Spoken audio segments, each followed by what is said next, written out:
আসসালামু আলাইকুম বন্ধুরা, রান্না করতে চলে আসলাম।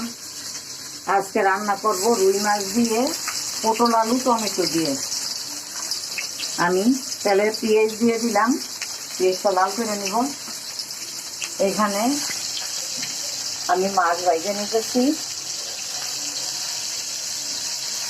লাল লাল করে।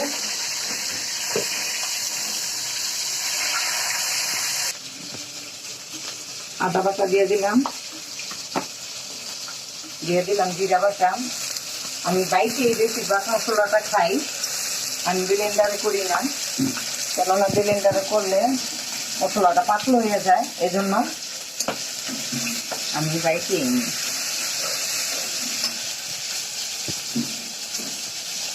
টমেটো দিয়ে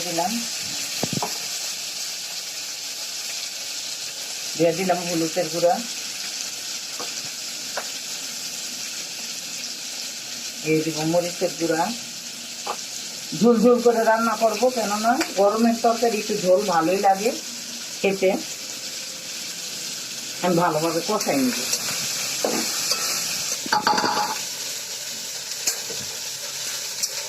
মশলাটা কষাই নিয়ে হয়ে গেছে। আমি এখন পটল আলু সব ভেজে রাখছি, এটা দিয়ে দিব। এটা দিয়ে ভালোভাবে কষাই নেব।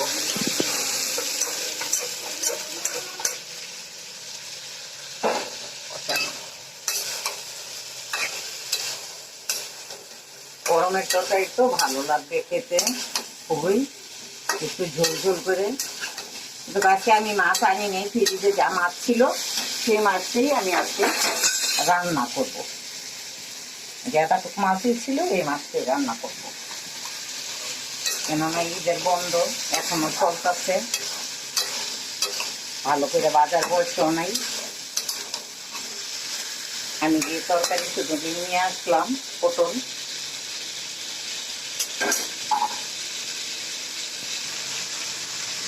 আমি কিছুটা লবণ দিয়েছিলাম বাজার থেকে, এখন পরিমাণ মতো দিয়ে দিলাম লবণ। ভালোভাবে কষাই নেব। কষায় আমি জল দিয়ে দিব, নামানোর সময় দেওয়া থাকবো আপনাদের। বন্ধুরা তরকারিটা হয়ে গেছে, আমি এখন মাছগুলি দিয়ে দিব। ভালোভাবে বিছায় বিছায় মাছগুলি দিয়ে দিলাম।